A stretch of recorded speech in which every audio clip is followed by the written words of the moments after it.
The marble chamber of the Supreme Court descended into stunned silence as Chief Justice John Roberts leaned forward, his expression unusually stern, addressing Congresswoman Jasmine Crockett during a rare congressional hearing on judicial ethics. Congresswoman, Roberts began, his voice projecting with measured authority. Your questions reveal a fundamental misunderstanding of constitutional separation of powers. Perhaps if you had attended a more rigorous law school than the University of Houston, you would comprehend these principles. Principles Harvard law students master in their first year.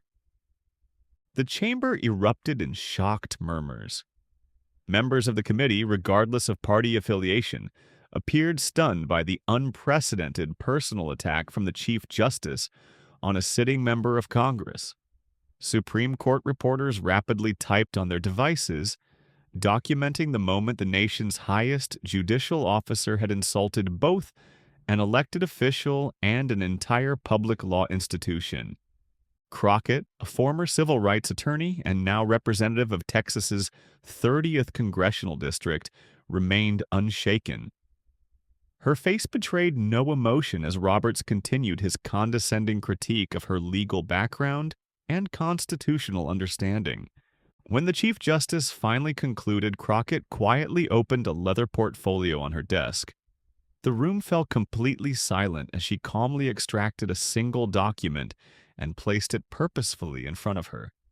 Mr. Chief Justice, she began, her voice calm and resolute, before I address your assessment of my legal education, I'd like to bring to light a more pressing matter concerning your own credentials. Roberts subtly shifted in his chair, still exuding confidence as the nation's top jurist. What unfolded in the next 4 minutes would not only shift the tone of the hearing, but shake the foundations of the judicial system itself. Before revealing the document that visibly rattled Roberts and ultimately led to a rare public apology, we invite you to like and subscribe to our channel.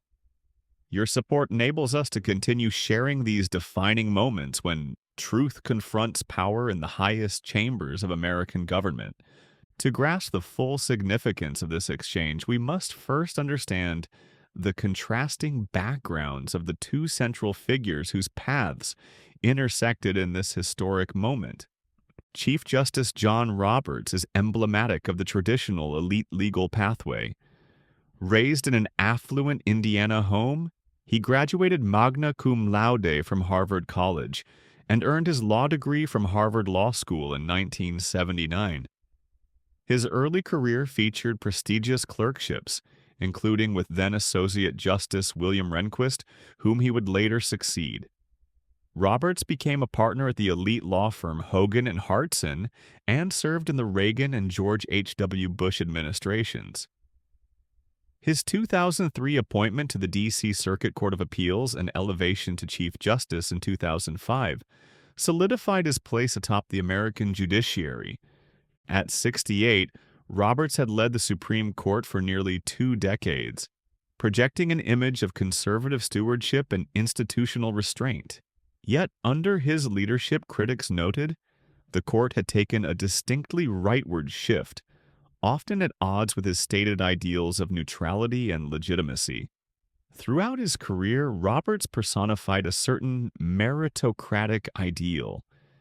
His rise attributed to intellectual excellence rather than elite privilege. This belief often translated into a dismissive attitude toward professionals who emerged from non-traditional paths, especially those from public universities or minority backgrounds.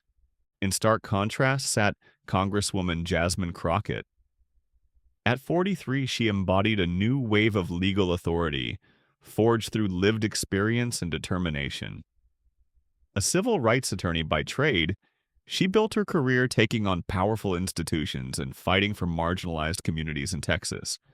The daughter of military parents who instilled the value of education, Crockett worked multiple jobs to fund her studies at Rhodes College and later earned her law degree from the University of Houston Law Center. She began her career as a public defender, where she encountered firsthand the disproportionate legal burdens borne by underserved populations. Rather than seek corporate prestige, Crockett committed herself to representing the voiceless, work demanding both legal brilliance and courage. Before her 2022 election to Congress, she gained national attention for her vigorous defense of voting rights during high-stakes legislative debates in Texas. As a member of the House Judiciary Committee, she quickly established herself as a substantive, articulate voice, blending policy insight with real-world legal expertise. Unlike many in Congress, Crockett brought active legal credentials and academic contributions to her role in oversight. The hearing that set the stage for this confrontation had been called to examine escalating concerns over judicial ethics, particularly Supreme Court justices accepting undisclosed gifts, attending paid speaking engagements, and engaging in activities that raised potential conflicts of interest.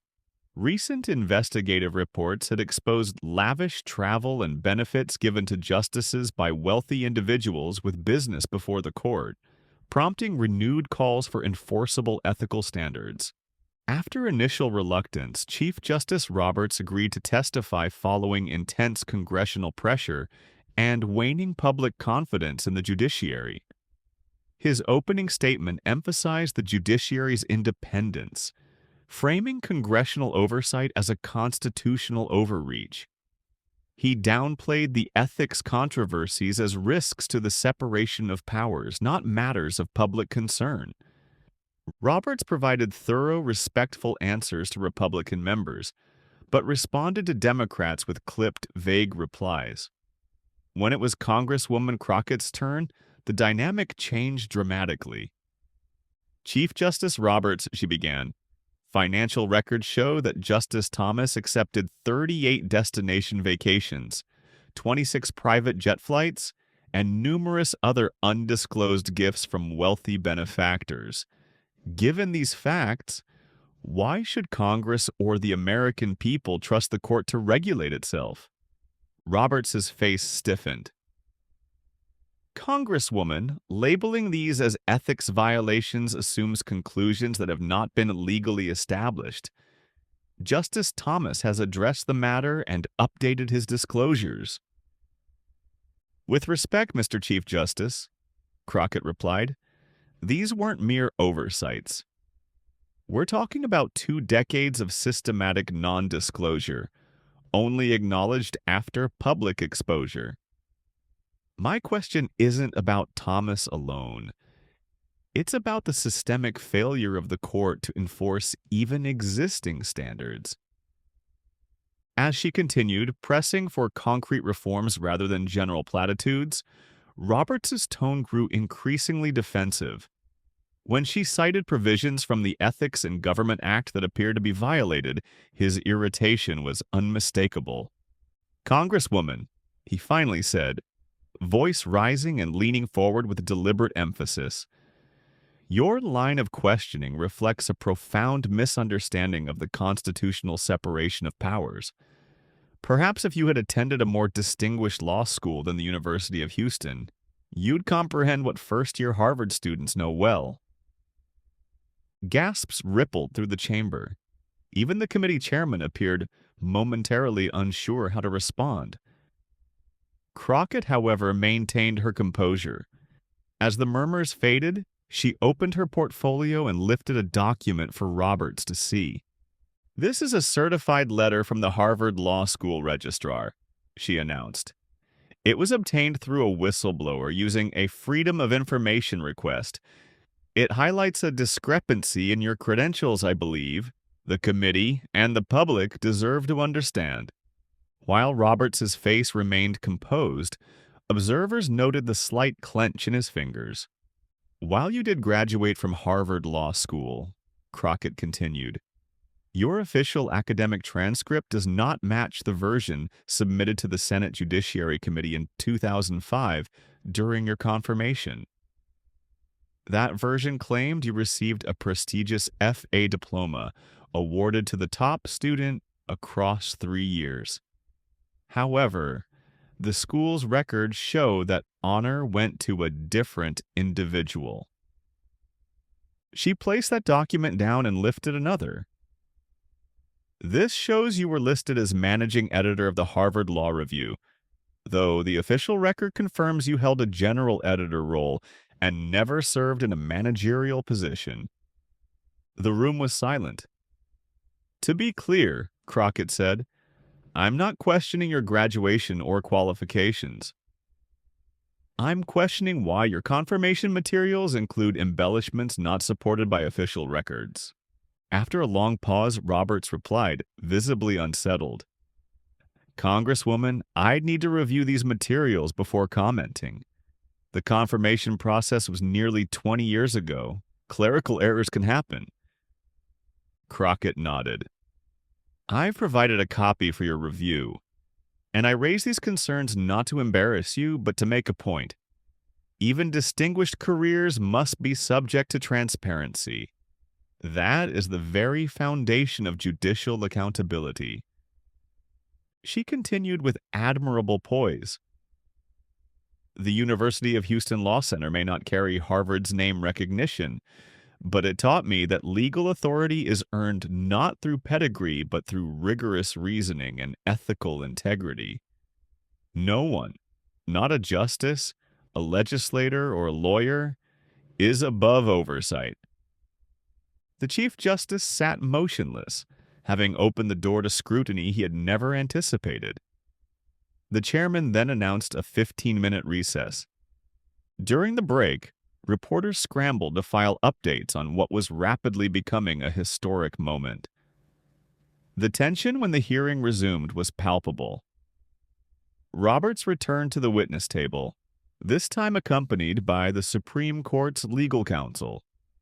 Thank you, Mr. Chairman, Roberts began, visibly more subdued.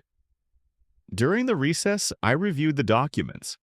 After consultation with counsel and Harvard's records office, I must acknowledge the discrepancies cited are accurate. I take full responsibility for inaccuracies in the materials submitted on my behalf during confirmation. Gasps swept the room again. Then Roberts turned to Congresswoman Crockett. I also wish to apologize for my earlier remarks regarding your legal education. They were inappropriate, disrespectful, and unworthy of my position. I apologize to you, the University of Houston Law Center, and this committee. He proceeded to endorse concrete ethics reforms, enhanced financial disclosures, a formal advisory process on recusal, and public transparency when justices declined to step aside. When invited to respond, Crockett said, "Thank you, Mr. Chairman, and thank you, Chief Justice, for your apology and commitment to reform. This has never been about personal attacks. It's about ensuring our institutions remain accountable." Her restraint and principle-focused response earned praise across political lines. By the end of the hearing, Roberts had conceded more than anyone expected. Concrete commitments were made. A formal ethics code, new disclosure rules, and recusal standards. Reforms decades in the making. In the days that followed, headlines captured the moment. Historic reversal. Roberts apologizes, commits to reform. The court issued a formal ethics code just days later, something it had resisted for generations. For Roberts, the revelations about his credentials damaged his personal credibility. Yet his humility and transparency in the aftermath helped repair trust. 1 week later, he requested a formal Senate review of his confirmation materials. The inquiry confirmed discrepancies but concluded they wouldn't have altered his confirmation. Still, the gesture showed accountability. Crockett, meanwhile, was asked to lead a special working group on judicial oversight. She spoke at Harvard and law schools nationwide. The ABA launched a task force on evaluating legal excellence beyond institutional pedigree. The Harvard Law Review published data showing no difference in judicial quality between public and elite law school graduates. 1 year later, Harvard hosted a symposium on merit, credentials, and legal authority. Crockett addressed the event. What began as a personal attack became a national conversation about how we define legal excellence. The confrontation's legacy was clear: the court had changed. So had the conversation around who deserves a voice in shaping American law. And it all began with a single, unshaken voice that reminded the nation: in a democracy, authority rests not on titles, but on truth. In the months that followed the historic confrontation between Chief Justice Roberts and Congresswoman Crockett, the ripple effects continued to expand, both within the judiciary and across broader legal and political institutions.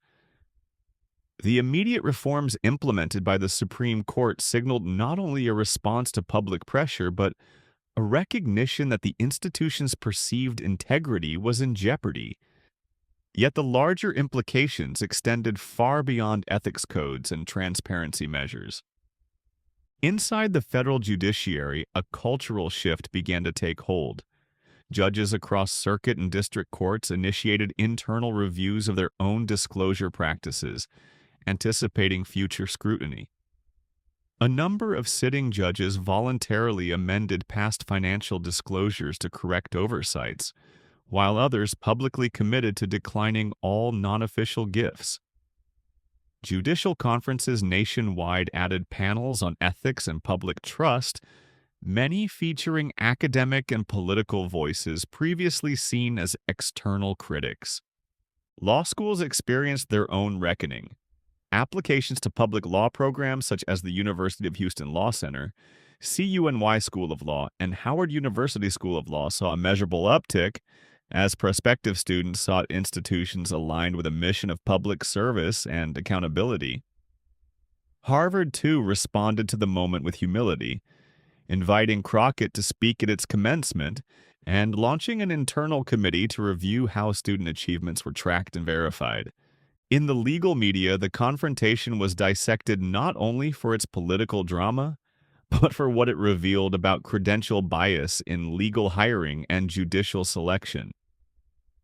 Several high-profile law firms, including some that had historically hired exclusively from Ivy League programs, publicly committed to expanding recruitment to include public universities and historically black law schools.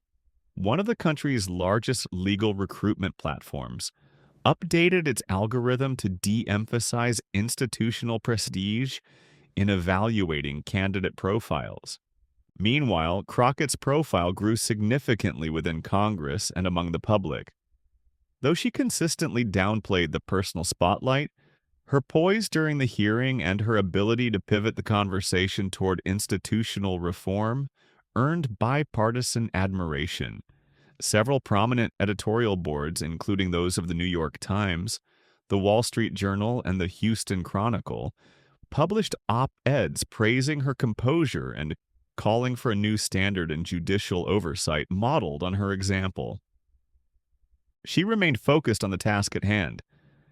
As head of the newly established House Working Group on Judicial Accountability, Crockett led a bipartisan initiative to draft legislation that would formalize judicial disclosure requirements and establish an independent ethics council for the federal judiciary.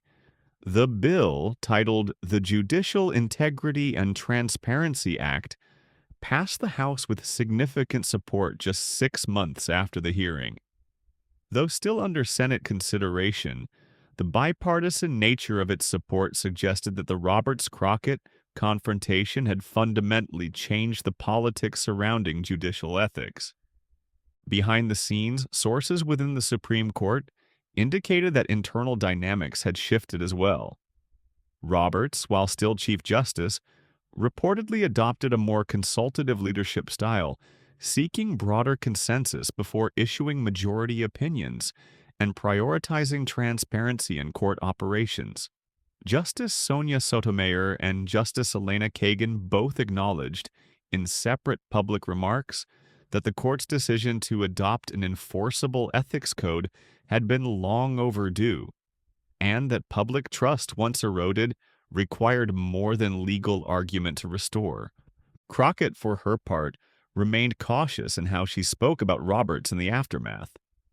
In a nationally televised interview with PBS NewsHour, she said, "The Chief Justice made a mistake, and he owned it. That's more than many in power are willing to do. The apology matters, but what matters more is what follows it." Indeed, what followed was a reinvigoration of civic debate around the role of institutions, the meaning of merit, and the function of accountability in American democracy. Universities introduced new curricula examining institutional bias. Law school casebooks added the Roberts-Crockett hearing as a teaching tool, and political science departments held student-led panels exploring the separation of powers in modern practice. Even pop culture reflected the shift.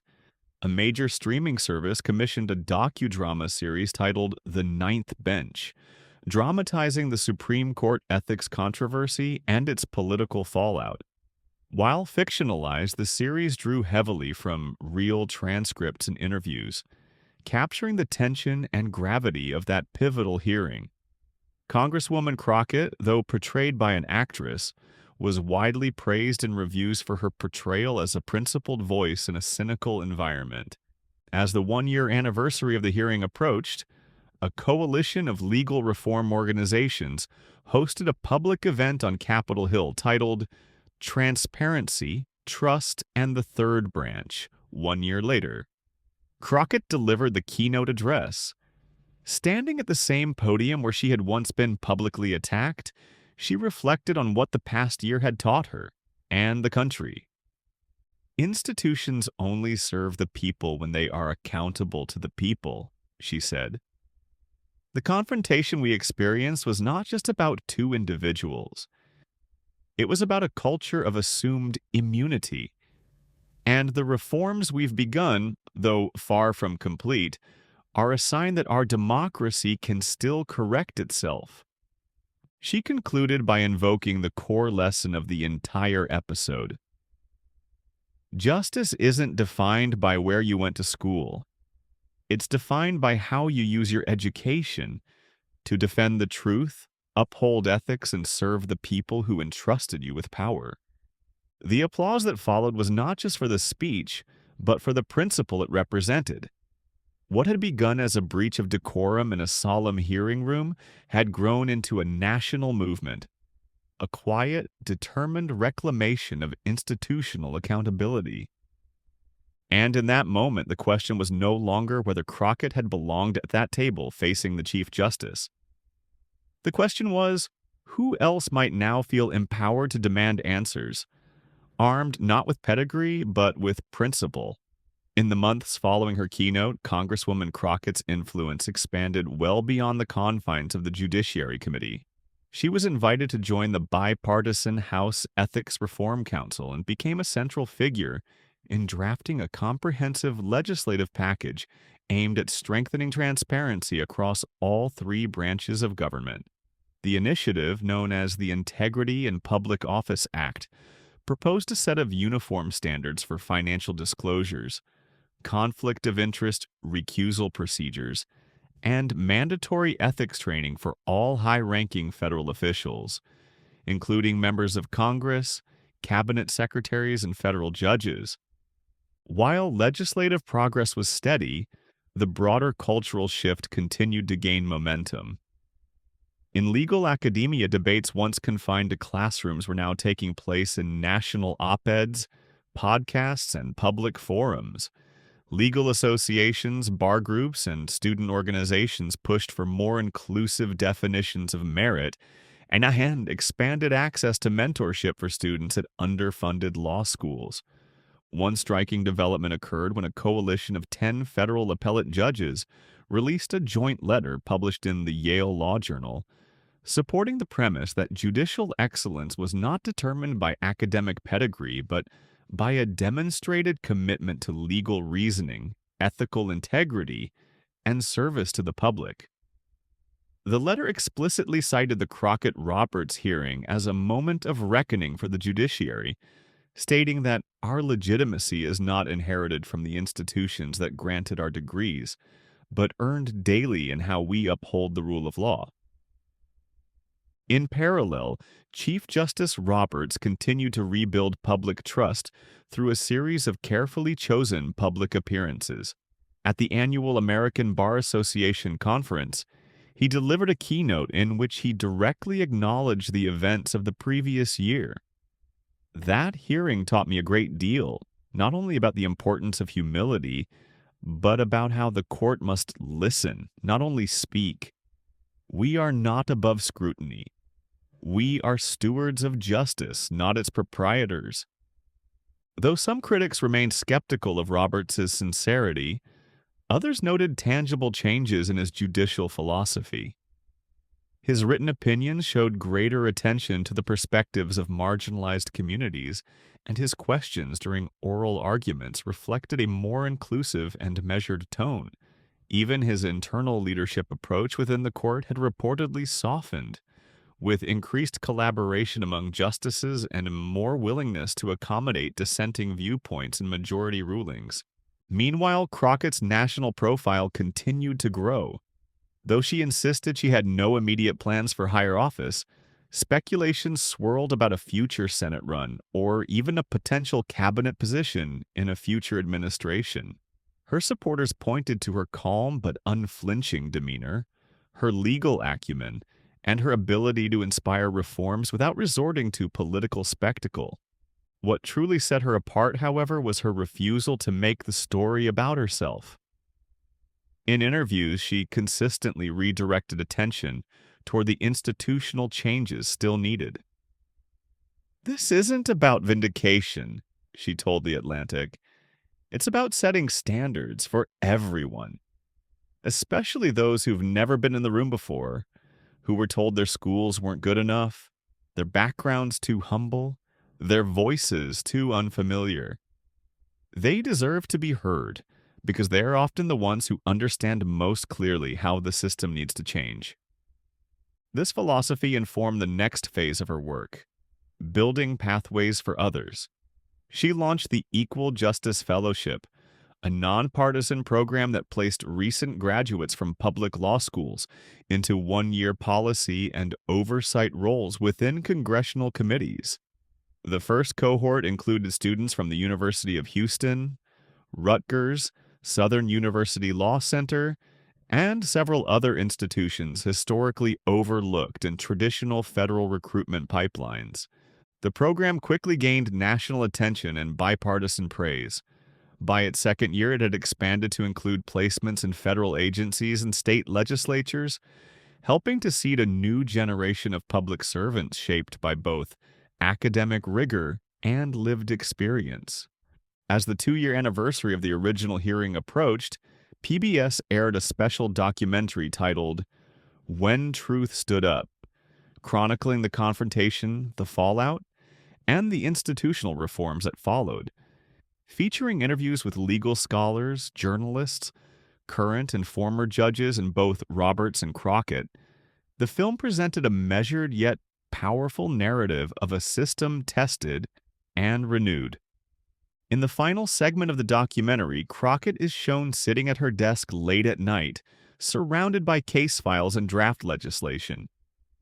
When asked by the interviewer what kept her motivated despite the intensity of national attention, she paused for a long moment before responding. "I came to Congress to serve people who've been told that their stories don't matter, that their voices don't count, that their degrees aren't enough. If I let the noise distract me from that, I'd be no better than those who tried to silence me. My job isn't to be remembered, it's to make the system better, so that the next time someone's told they don't belong, there's already a seat waiting for them." The screen fades to black on her words, with a final image of the Supreme Court illuminated at night, no longer just a symbol of power, but of accountability earned, not assumed. The broader impact of this confrontation between Congresswoman Jasmine Crockett and Chief Justice John Roberts continued to shape the national dialogue about authority, ethics, and equity within American institutions. In legal circles, the term Crockett Standard began to circulate informally. used to describe a style of inquiry rooted in substance over status, in rigorous evidence over assumed deference. At the Supreme Court, the reforms introduced in the wake of the hearing had already changed judicial behavior. Over the course of the following year, at least 3 justices recused themselves from cases where conflicts of interest, once quietly ignored, would now be publicly disclosed and justified. The court began issuing short statements explaining recusal decisions, a practice previously reserved for rare situations. This added a layer of public accountability that, while modest, marked a fundamental shift in tone.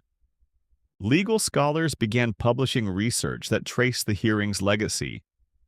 A major law review symposium titled From Prestige to Principle, Rethinking Legal Authority compiled over 24 papers from across the ideological spectrum.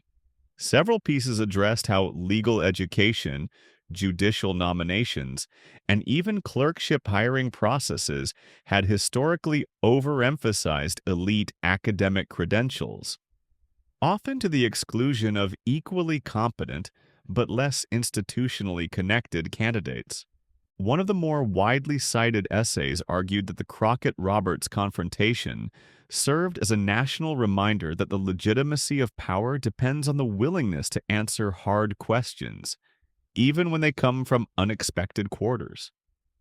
It was not just a call for humility among elites, it was a cultural course correction. For Chief Justice Roberts, the long-term personal and professional consequences of that moment proved to be complex but instructive.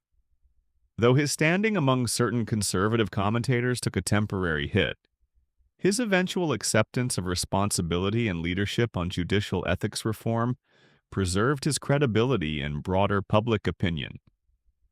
In subsequent public appearances, he framed the experience not as a humiliation, but as a necessary moment of institutional self-examination.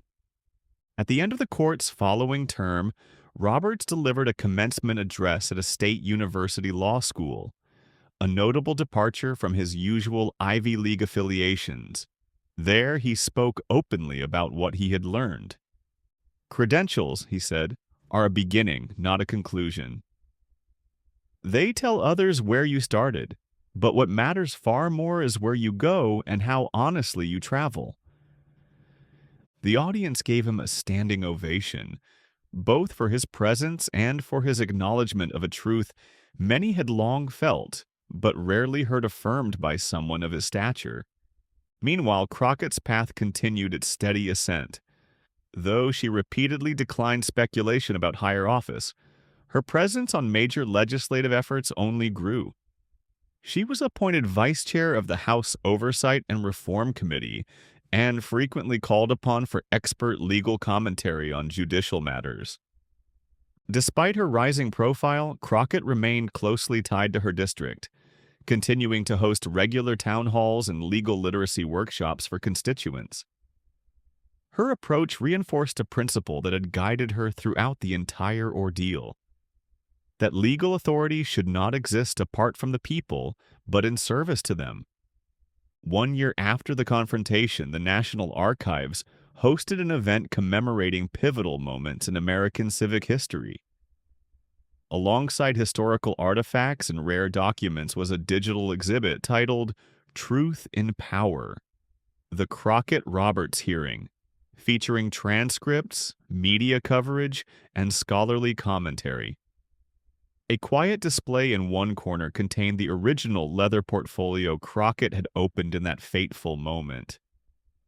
Visitors stood in front of it in silence, not out of reverence for a single person, but out of recognition for a rare occasion when institutional power was confronted with moral clarity and responded not with denial but reform.